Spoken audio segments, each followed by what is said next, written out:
Autopilot. Today we are talking about Autopilot, a required knowledge for the TPL pilot, and it falls under the EASA Subj.022 instrumentation. This topic is divided in the basic functioning, knowledge of the basic functioning of the autopilot, and the actual knowledge of every single function of the autopilot. Today we're talking about the basic knowledge, and in the future videos we'll be looking at specific functions. If you're interested in this topic, follow me into the Pilot Lounge. Paolo's Pilot Lounge. Like and subscribe now.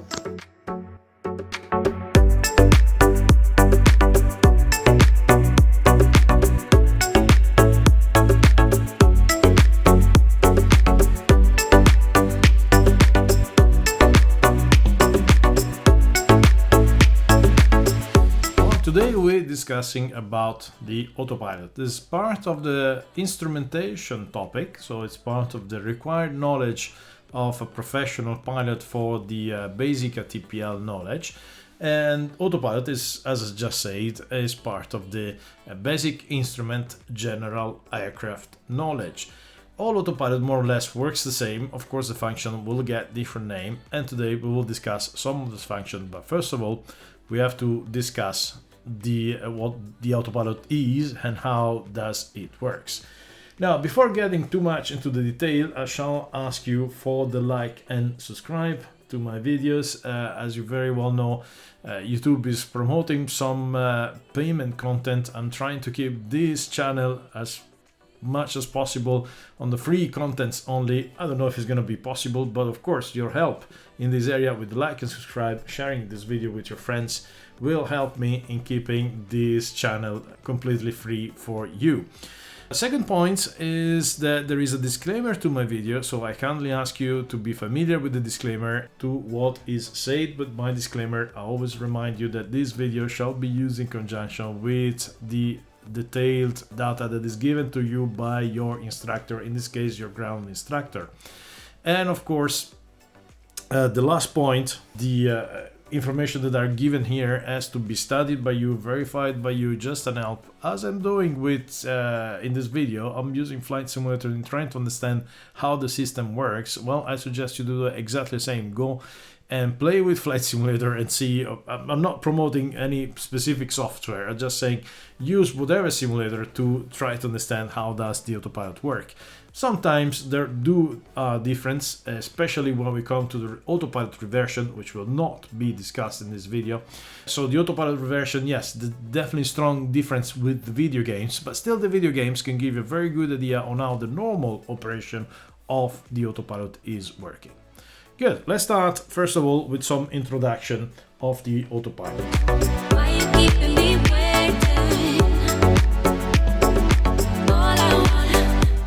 In 1914, so we're talking more than 110 years ago, Mr. Lawrence Sperry first demonstrated in Paris an incredible machine. It was an aircraft with the pilots showing the hands-off controls. The aircraft was flying by itself while there was a man walking on the wing of the aircraft and therefore destabilizing the aircraft. How was it possible? The answer was autopilot. The autopilot was a system using a gyroscope sensor. The gyroscope was sensing the change in attitude of the aircraft and would correct the attitude in order to make the aircraft keep the same bank angle of the wing and the same pitch angle of the nose. That's all the autopilot did 110 years ago. Well, things has changed since then, but many of the things remains the same.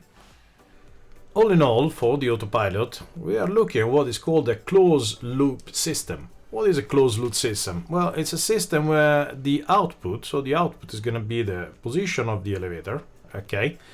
It's, that's a stabilizer, of course, and that's the elevator.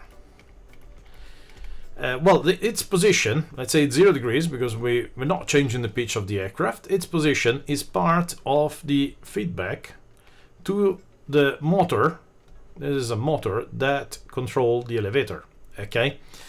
Now, the input, of course, is our reference. So let's take, for example, the case of the pitch, where there is a gyroscope in the Sperry Autopilot, a vertical gyroscope, which is giving us the reference of the aircraft position, okay? So this gyroscope is spinning, this is its axis, and what I'm looking at is the difference, this angle, okay? Well, when I engage the autopilot, the system memorized what was alpha. Okay, so this alpha, let's pretend, to make it simple, that we're in level flight at 2 degrees nose up. Okay, so that's what the system has memorized. And now what happens is that it will keep on tracking this 2 degrees nose up. So the input is not going to be 2 degrees nose up to the system, but the input is going to be the current angle minus this 2 degrees nose up. So this is the input, which has been memorized at the beginning of the process. So now, if the alpha is equal to, of course, with 2 degrees, the result here is 0. So I got 0 there, I got 0 there, and 0 minus 0 makes 0. So we amplify nothing, the motor receives nothing, okay? So the elevator is not moving. Now, let's presume that for some reason there is a disturbance and the angle increases, so the pitch rises at 4 degrees, okay? Because the pitch is rising 4 degrees, now the input to the system is 2. Here we got a 2. And of course, the elevator didn't move yet, so we got 2 minus 0, making 2. Okay, and with the 2 amplified on the amplifier times something, a constant, which I call alpha because probably the motor will need electricity. So let's say we got here 20 ampere. Okay, with 20 ampere, we're gonna move the elevator in this direction in order to have the nose going nose down, because it was 4 degrees, too much nose up, okay? However, as the elevator start going nose down, so I start getting 1 degree of deflection, for example, what happens, well, I'll change color. What happens is that with 1 degree of deflection, now here the value is 1. So when we go and do 2 minus 1, the result is just 1. So we go 1 multiplied amperes. I just give 10 amperes to the motor, so it means that initially this thing start moving fast. But then, as it start deflecting, it start moving slower, okay? And now, even if the error, let's say that despite the movement of the elevator, the aircraft's not changing its pitch, okay? Even if the error is still, I don't know, we now get to, let's change color, 1 degree of error. So all this movement of elevator just reduce the pitch to 3 degrees, okay, instead of 4. So the error is 1 degree, and I just got here 1, okay? Now what happened is that with this position, given the fact that the elevator in this green position, which is now magenta, is a nose down movement, okay, and probably I'm deflected by 1.5 degrees. Well, here, one with 1.5 will give him a negative value, minus 0.5, multiply the amplifier, I'll probably get minus 0, probably get minus 5 amperes, okay? So now the surface start moving in the opposite direction, despite the fact that the pitch is too much, okay? But the reason is that with the surface moved in the nose down position, the aircraft will reduce the pitch. So basically this system is a very stable system, because you see that even if there is an error, so there still is an error of 1 degree in this magenta case, but even with the error, the system does not blindly chase the error, but make a combination of what is the position of the surface, what is the requirement of the error. So it's a very smooth correction. Now, of course, the whole game is done by this amplifier there. So this value here is extremely important, because, of course, if I amplify a lot, a minimum error will cause a massive deflection of the elevator, meaning that the autopilot is going to be very aggressive, and any change in pitch will be aggressively corrective. If I make a small amplifying, then what happens is that any error is going to take a long time to be corrected, and maybe there's going to be another error building up, and maybe what will happen is that the autopilot will not have time to correct the errors, and it's going to be too slow, and then it's going to lose the parameter. So we will have to talk about stability talking about autopilots, but this is the logic of a closed loop system, and this is how the very first autopilot, the Sperry autopilot principle, was working.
Paolo's Pilot Lounge.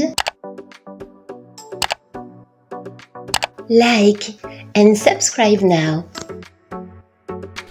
First of all, it's important to note that the aircraft is controlled by the autopilot on 3 axes, but there is also a confusion among this. Now, the axis we're familiar with is the roll axis, the pitch axis, of course the roll axis for the lateral navigation, the pitch axis for the vertical navigation. Some autopilot will also control the aircraft for the yaw axis. But if that autopilot is controlling the aircraft for yaw, it has to be stated that anyway there is no control regarding that channel. So you won't find any button on the flight deck saying I want to make a side slip, for example. No, there is no side slip button. So the autopilot is controlling the yaw, but there is no input by the pilot. All the autopilot does is keeping the flight coordinated. The autopilot could also control the relevant trim for the specific axis.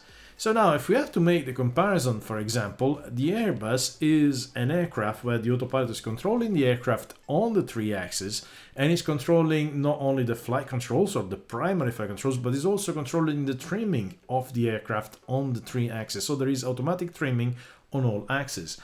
If you take the 737, for example, the autopilot is controlling the aircraft only on 2 axes, which is the pitch and the lateral. And there is only control on the pitch trim and not on the roll trim. So the trim for roll and of course the trim for yaw is exclusively left to the pilot. Obviously there is no yaw control, so this means that in case of single engine, for example, in case of asymmetric flight, the pilot is responsible for correcting that asymmetry using rudders and using trim as necessary. In this recording of an engine failure on an Airbus 320 with the autopilot engaged, we can see the left engine is failing, there is an asymmetry on the flight, but the autopilot detects this asymmetry and automatically apply rudder. As this happens, the autopilot is automatically trimming out the effort on the rudder, making the flight coordinated and no effort in case the pilot elects to decide to disconnect the autopilot. The flight will remain coordinated with no effort on the rudder. Same situation on a Boeing 737. The autopilot is engaged, but this time the right engine fails. There is a disengagement of the autopilot, so the pilot has to fly manually. There is asymmetry on the flight, and there is the need of giving manual rudder and manual rudder trim, as there is no control by the autopilot on the rudder, and therefore no control on the rudder trim. Giving the rudder trim will therefore bring the flight back to a coordinated situation. Once the aircraft is back in trim, then the pilot will be able to re-engage the autopilot that will have control only on the lateral and on the vertical pitch of the aircraft. The autopilot, all autopilots, maybe not all, but the aircraft which are equipped with automatic control of thrust, well, then there is the auto throttle or auto thrust inputs, and there are inputs on the autopilot panel concerning the thrust if the aircraft is so equipped.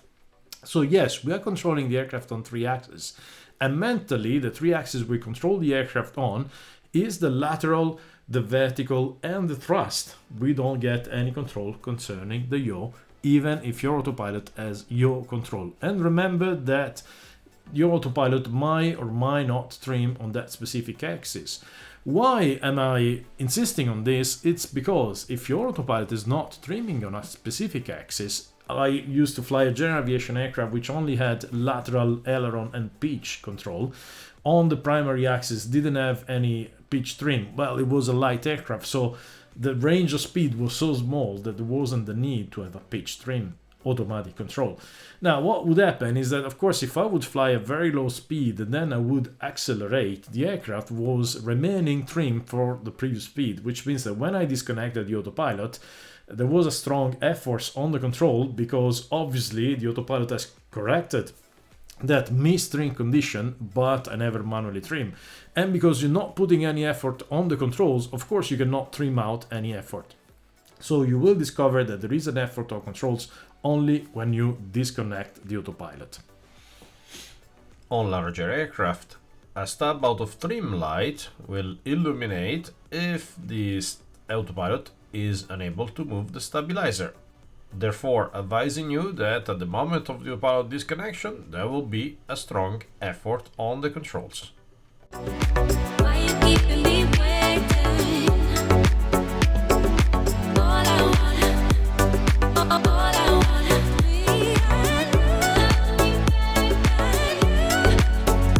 This aid, let's start talking about the very first model of autopilots. What you are looking at is the C-119, the flying boxcar. It was an old aircraft with autopilot, and I have heard story from the pilots that flew this aircraft that actually the autopilot was just maintaining. It was a Sperry autopilot, so it was just maintaining the attitude and the bank of the aircraft. So what they would do, they would just push on top of the attitude indicator or below the attitude indicator in order to cause a little change of attitude shown by the attitude indicator.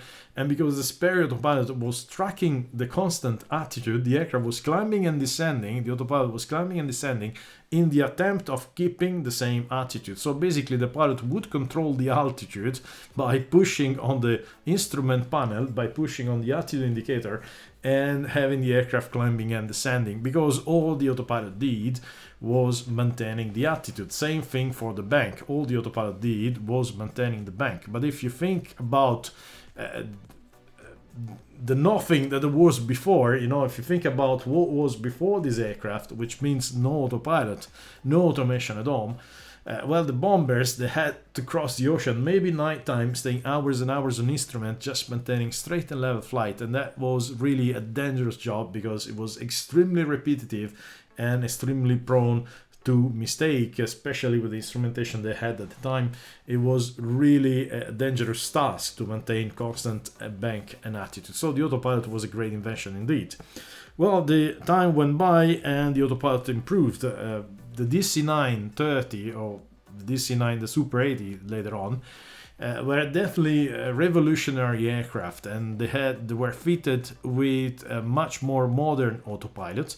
The DC-930 autopilot shown functions for the vertically, for example, maintaining the attitude, yes, pitch hold, but the function to follow the ILS glide path, or the function to follow a specific vertical speed, and of course there was a wheel to adjust the vertical speed. There was a function for maintaining specific speed, EAS or Mach. So this was definitely a much more advanced autopilot, being able to maintain much more items with the pitch, not only constant pitch. You see that if we go on navigation, you got the function for maintaining the ILS, you got the function for turning knob, which means just wings level or turning, but navigation localizer, so a function that would maintain a constant localizer or constant radial indication. There was a switch for the maintaining of the heading. You could make it also a heading maintaining. You see heading select with a switch, you would be allowed to select an heading and having the automation to maintain the heading rather than maintaining the wings level. So this was definitely a great enhancement of the basic functions of the autopilot. Of course, in modern aviation, you got all these functions. So you got the Sperry autopilot with the holding of wings, you got the DC-930 autopilot, but then you got more modern functions, or I would say better implemented function to be more user-friendly. But still, the MD-80 functions remains. So you can use a 787 autopilot or an Airbus 350 autopilot as you were using the Sperry autopilot 110 years ago.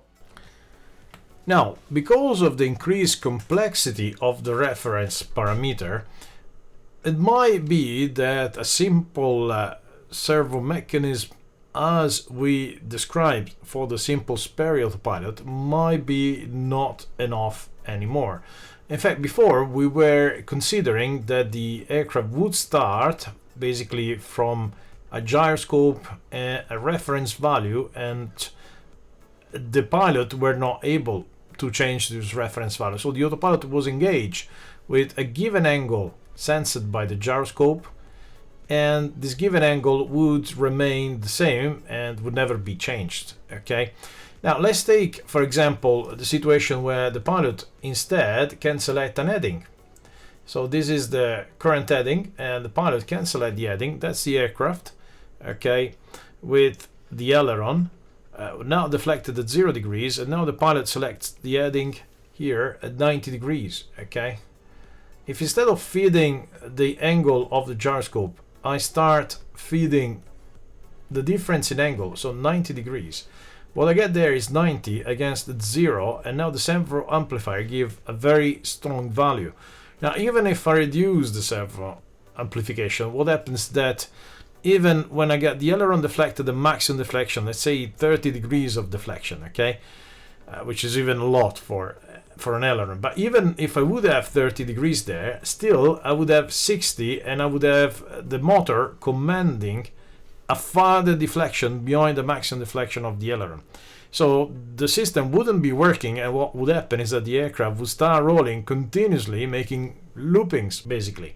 So yeah, the system wouldn't work, isn't it? It works, this loop, which is today called as the inner loop, works if the reference remains the same. So if we have to maintain the same parameter. But if we want to make a scheme of a more modern autopilot, we would need two loops, one for the stability and the other for the controllability. So the stability loop is the inner one that grants the stability of the aircraft, and the other one, the outer loop, give us the controllability of the parameters we want to select. Now let's analyze again the case of the pilot, which has decided to couple the heading to the autopilot and therefore select a new heading. Okay, that's the aircraft with the aileron deflected at 0 degrees currently. This is my gyroscope where I'm sensing the bank. Okay, this is the same gyroscope I was using on the Sperry autopilot. Okay, so this bank is fed here in the stability loop, sorry. And what I have here is the selected heading, okay, which is fed into our controllability loop or our reference input commands. What happens is that I select a new heading. So of course, first of all, let's start in this case. I've selected current heading, So current heading corresponds to the selected heading, the difference makes 0, the amplifier give me 0, the bank angle is actually 0, and therefore the deflection of ailerons is 0. Okay, now if the deflection of ailerons, or if the bank angle start not being 0, or the heading start not being the selected one, there's going to be a minimum value instead of those zeros there, and this minimum value of course will cause a deflection of the aileron to track the heading. But this will be the same functioning of the Sperry Autopilot, where it's about maintaining a constant figure. Okay, you would engage the autopilot on one value, the heading for example, and would continue to maintain that value. What we want to do now is to be able to select a new value, so a significantly different one, like 90 degrees. Okay, and this 90 degrees fed here, what we'll do, well, let's give a look. So we got 90 degrees, of course the error here is 90, but what happens is that the amplifier is limited to values, let's say minus 25 and plus 25 degrees of bank. So what we ask, basically, the Sperry Autopilot reference now is not 0 degrees, but it's 25 degrees. So what happens is that I get 25 degrees. 25 degrees compared with the 0 we actually have, give me 25, and multiplied by the constant will give me probably 250 amperes, causing the ailerons to deflect to a given value. Okay, now the ailerons are deflecting. As the ailerons are deflecting, what happens is that I start having a bank angle. So the value there is not going to be 0 anymore, but the value there, change color, maybe we reach 15 degrees bank. Okay, so because we reach 15 degrees bank, and still we compare this 15 degrees with the 25 degrees, still I want to increase by 10 degrees the bank, multiplied by the constant. Well, I reduce the amperage given to the motor, but still the elevator has to deflect a bit more. Okay, as the elevator is deflecting, what happened is that here I'm feeding with the heading. Okay, this is the, of course, the comparison, the error in heading I got there. So now the aircraft started turning, maybe I still have, I don't know, 70 degrees to go. Let's put it that way, 70 degrees. I'll change color just to make it better. Okay, 70 degrees error, still doesn't change anything. Okay, still I got 25 degrees, but now eventually the aircraft has reached 25 degrees. Okay, and because it has reached 25 degrees, the requirement here is 0. I'm not giving any power to the ailerons, which are fully deflected.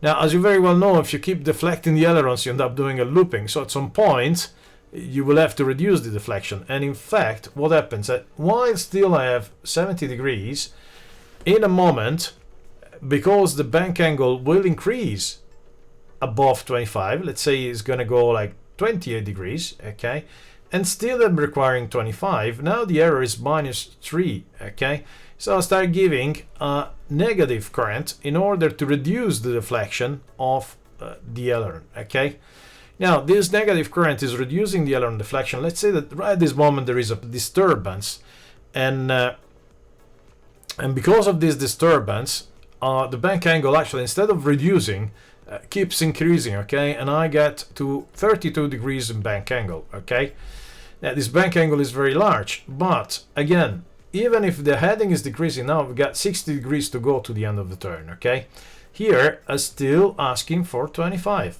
All right, still asking for 25 as compared to the 32 degrees. So the system start giving even more, a negative ampere. Okay, so now we got minus 7 required, but minus 70 amperes. Okay, the ailerons keep going down. So, and if the bank would increase, so if this movement of the aileron wouldn't be enough, then of course it would be even more power give to the aileron in order to reduce. Okay, so basically in this way the inlet loop is taking care of the stability of the aircraft, taking care of having the bank, and basically the inlet loop is the old Sperry Autopilot.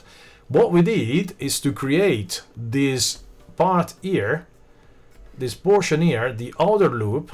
Okay, is to create the outer in order to be able to select a parameter and to be able to control the aircraft on to a new desired value. Of course, just to complete this drawing, if you're curious about it, once I am reaching the desired value, so let's say that now I got 10 degrees in error, okay? Now, because I got 10 degrees in error there, and what happens is that there is a good deflection, probably the total result there is going to be 5 degrees, okay?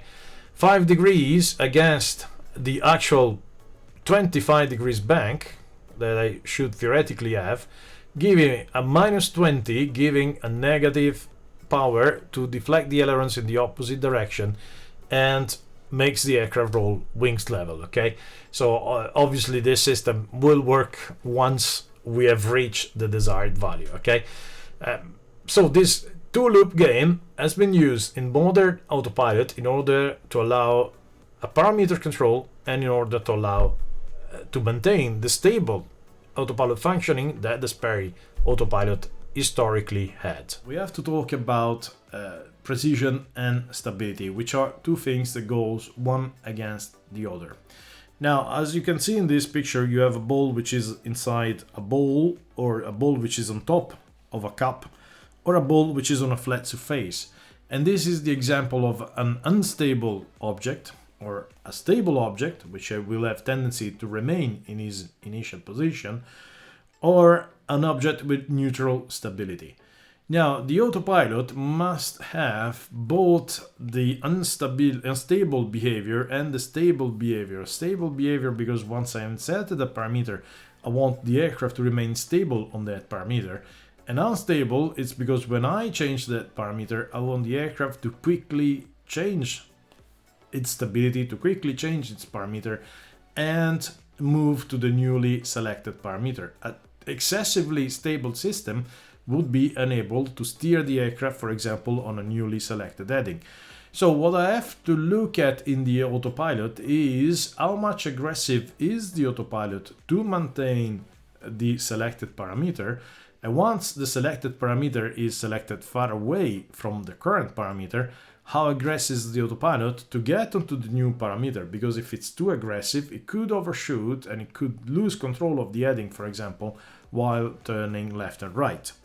Again, on this video, it's just a generic presentation and I'm not gonna get too much on to detail of the stability, but of course stability is part of the autopilot, and it's worth saying that in some cases autopilot has tendency to be more aggressive, so more unstable. For example, when we fly the ILS or the localizer, especially on the glide slope, the autopilot will be fairly aggressive in making corrections of the autopilot on the pitch and on the lateral control during the ILS.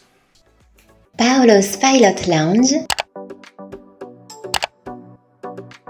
Like and subscribe now.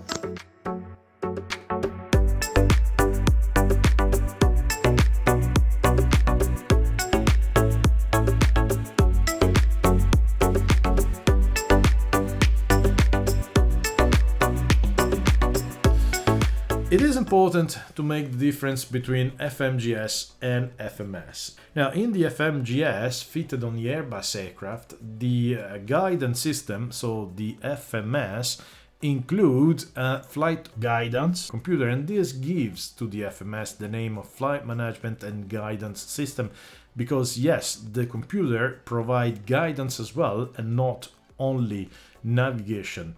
Why guidance? Because the guidance is what control the autopilot, is what the autopilot follows and follow the guidance. Of course, it's capable of doing much more advanced calculation. So in an Airbus, thanks to the FMGS, the autopilot is capable of understanding that there is a command on lateral, that there is a command on vertical, and is able to make calculation that combine the two axis command. On aircraft which are fitted with a simple FMS, the FMS is purely a navigation system, has no guidance function, is just navigation function. So there is no connection between the autopilot and the FMS. As a matter of fact, the FMS could be completely missing from the aircraft and the autopilot will be working the very same way. Well, the only thing is that when you try to couple the LNAV or the VNAV, that function will not work. But for the rest, the autopilot will work the very same. So on the aircraft with FMS, it means that every channel is working along with its own logic and is not interacting with other function or with other calculation made by the FMS. If we get back to our modern autopilot scheme, basically we can say that what was the heading before? We were just feeding the error in heading selected to our reference system, and this would give us the reference to our basic Sperry autopilot there. What happens is that now instead of giving the heading, we give a much more complex signal, which basically is the following of a lateral navigation. So would be your screen with the aircraft and the magenta line that goes left to right, and this going left to right is a continuous turning of the heading, which is fed here. But this is what happens on a Boeing aircraft, which is fitted with a flight control computer, which has no connection with the FMS. The flight control computer will only follow the FMS guidance if you couple the lateral navigation to the FMS. In the moment you take the FCC and you tell it to follow the heading, a Boeing flight control computer will have no connection whatsoever with the FMS, and in fact there is no FMS required on the 737 NG. You can fly regularly without any problem without having a single FMS. For concern the Airbus, I will cancel this equation because it's not true. In the Airbus, the flight control computer and the FMS, they are the same thing. In fact, the FMS is called FMGS, Flight Management Guidance Computer. Would it be for the heading? Would it be to follow the green navigation light, because on the Airbus is green? All this navigation goes through the guidance function of the FMS. Now, this information goes through the ELAC, to the SEC, and to the flight augmentation computer as well. Basically, if I have to make a turn, I have to take into account other information, like for example, what is the vertical acceleration which is now required by the flight, by the current condition? What is the current G acceleration, for example? All those information, they're taken into account by all the computer. They go to the flight management guidance computer, but it's also sensed by the flight augmentation computer, the elevator and aileron computer, the spoiler elevator computer. So basically all the computers which are involved in the control of the aircraft, they are aware of those information. And the FMGS will limit the controls, so will limit the input to the reference system in order not only to satisfy, for example, the difference in heading, but also to satisfy a maximum common G acceleration, which is something which is not done in other autopilot. So on a Boeing autopilot, your only reference is the heading, so you will only turn as a difference of the heading, or your only reference is the navigation, so you only turn as a function of the lateral navigation. You don't take into account this high number of additional factors. All this scheme that we see here is not analogical on the Airbus. Obviously, everything is done digitally, meaning that you can, for example, variate as you like the amplifiers, making the system more or less aggressive whenever you like. So the system is way more complex than what we're seeing in this scheme. The advantage is that even in manual flight, all this stability scheme, which is digitally done, remains available because the aircraft remains aware of what are all the accelerations. So you got G protection, so you got bank angle protection, pitch limit protection. All of this remains available also in manual flight. The bad side is that if something fails, let's say for example the G acceleration fail, on a Boeing aircraft this would be totally unaffecting the autopilot, because if you are maintaining the heading is not a function of the G acceleration, so the autopilot is perfectly capable of maintaining the heading without G measurement. On the Airbus, because that is an input, if an input failed to a computer, then the computer will fail or will have a malfunction or any way will most likely cause autopilot disconnection. So that's the reason why on Airbus very often we have autopilot disconnection for cases where on the Boeing the autopilot will not disconnect. So this is a counterpart. On the good side, of course, you have the fact that you have much more protection, much more comfort in the flight, and I would say overall a higher safety in normal operation. Indeed, it may become more challenging in case of failure. The other important thing is to discuss what is the flight director, what is the autopilot. And I tell you, the big part of the job is actually done by the flight director. The autopilot function is nothing else than keeping the flight director bars centered. So the autopilot will keep the flight director center, and it's the flight director that determines what movement is required along the pitch and along the roll axis. So it will move left or right, indicating you should move left or right, you should turn left or right. If the pilot is in manual flight, it just keeps the flight director center, it will just follow the flight director. If the pilot is not in manual flight, then it's the autopilot that will keep the flight director bars centers. Now, you can fly with flight director, without flight director, or you can engage the autopilot, and again, some aircraft allow you to have autopilot engaged and no flight director.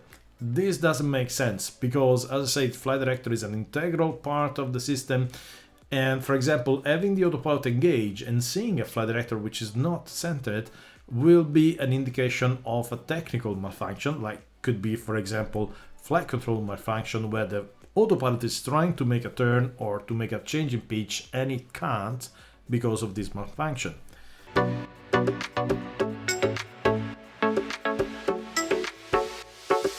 The main input for the autopilot is the MCP, Mode Control Panel for Boeing aircraft, and FCU, Flight Control Unit for Airbus aircraft. The function of those autopilots are exactly the same, so they can do exactly the same thing, but the way the pilot input the information is different due to the different philosophy of the two aircrafts. The main output of the autopilot is the FMA, and I can't overemphasize this sentence. As I just said, the main output is the FMA. You should never attempt to look for the autopilot status by observing anything else. It would be a mistake looking at the MCP or the FCU. It would be a mistake looking any other autopilot panel. As I just said, you should always monitor and understand the FMA because that is the only place where you can read the autopilot status and logic functioning. Paolo's Pilot Lounge. Like and subscribe now.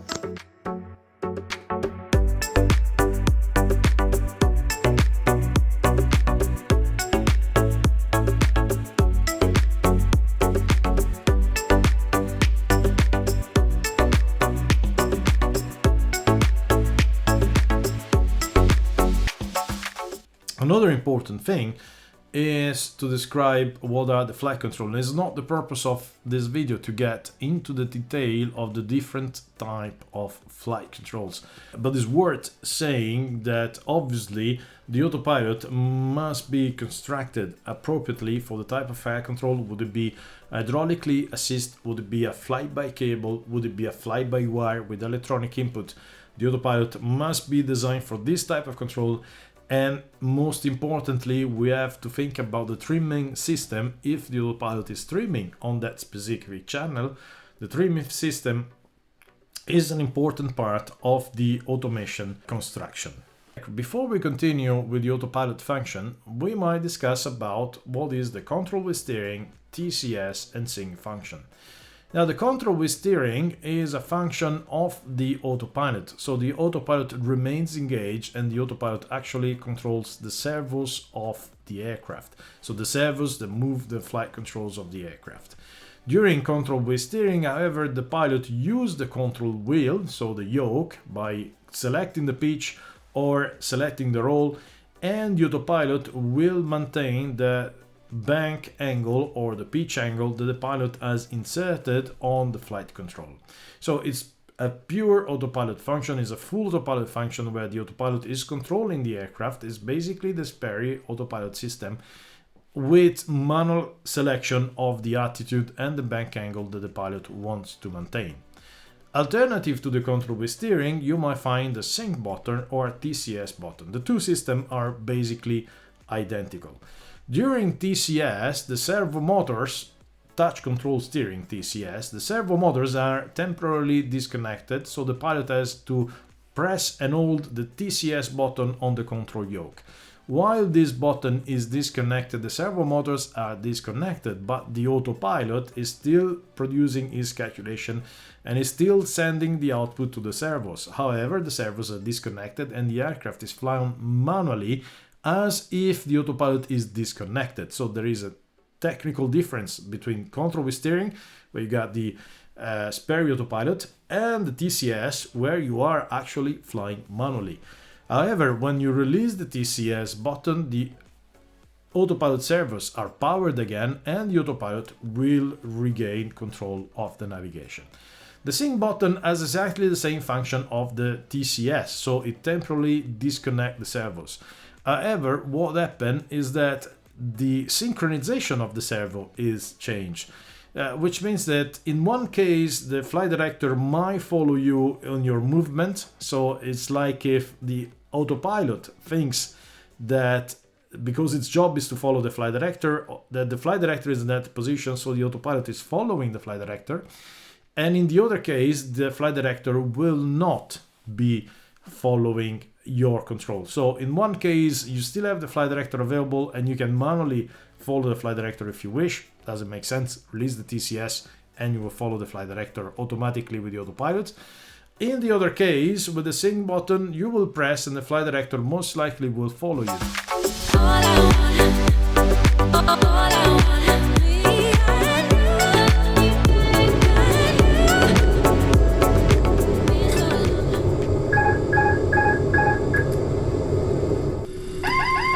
Autopilot.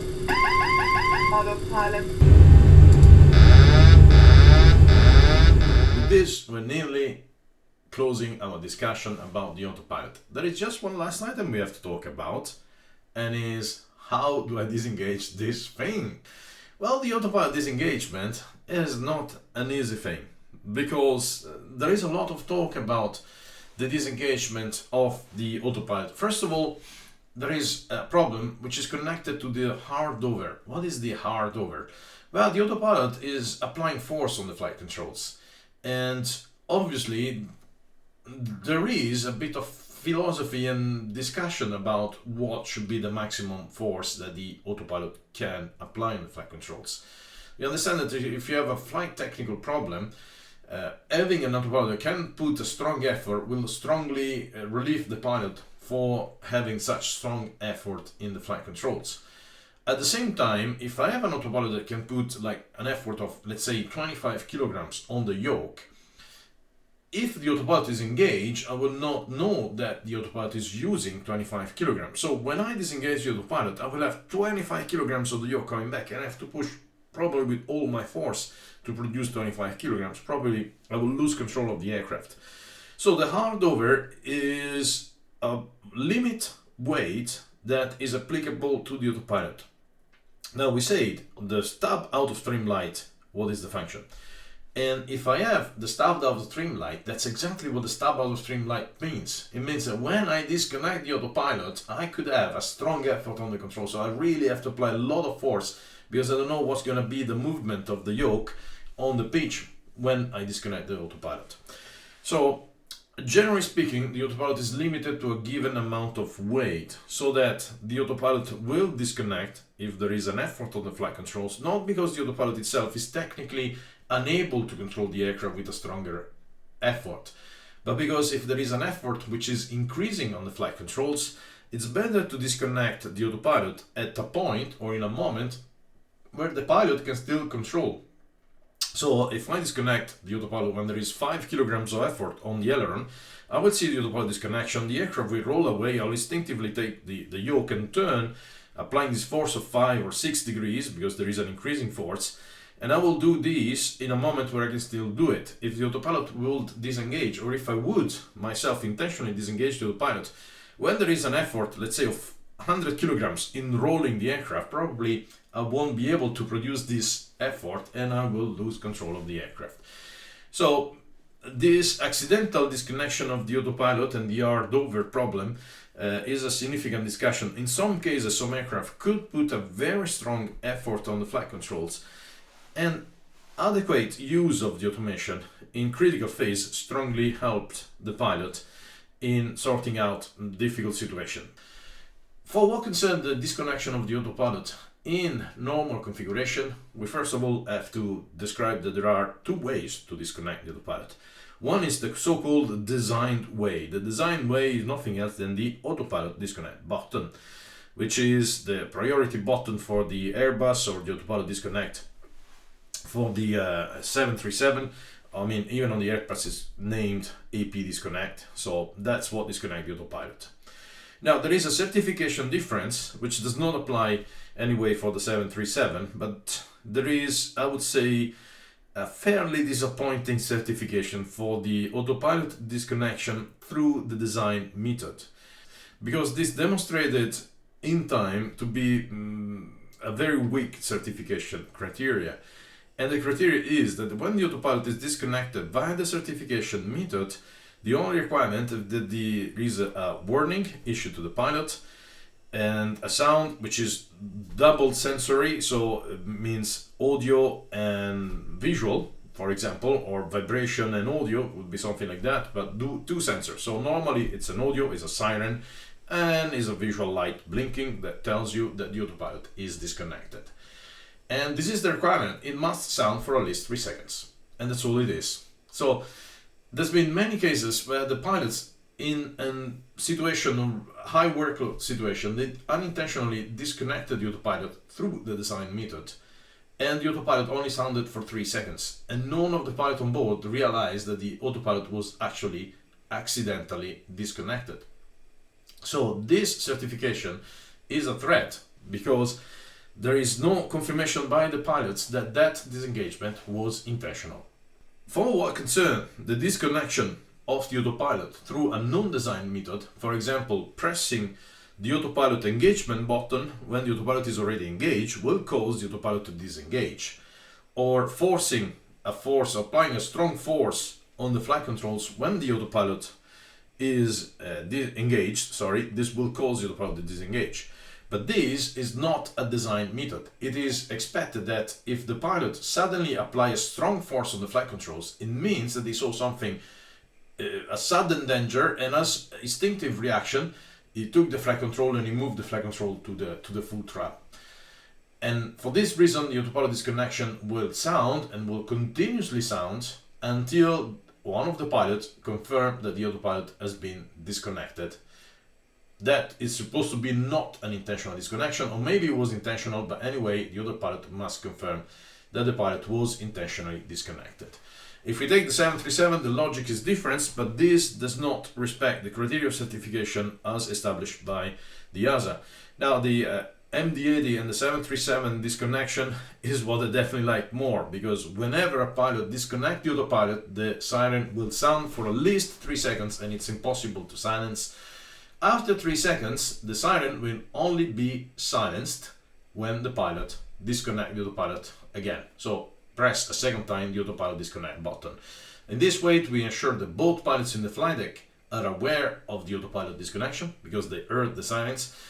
And most importantly, if that was an unintentionally autopilot disconnection, it is extremely rare that when a button is accidentally pushed once, it then gets accidentally pushed twice at a time distance of 3 seconds. So accidental autopilot disconnection on the 737 and on the MD-80 are nearly impossible. This is also applicable to the MD-11. By the way, it has to be said that the best warning for the autopilot disconnection was actually the McDonnell Douglas, where there was a synthetic voice calling autopilot disconnect, which is the most important thing, because that make an absolutely undoubtful communication to the pilot that they find themselves in manual flight. Autopilot. Autopilot. Well, this brings us to the conclusion of video number 1 concerning the required knowledge about the general knowledge on the autopilot.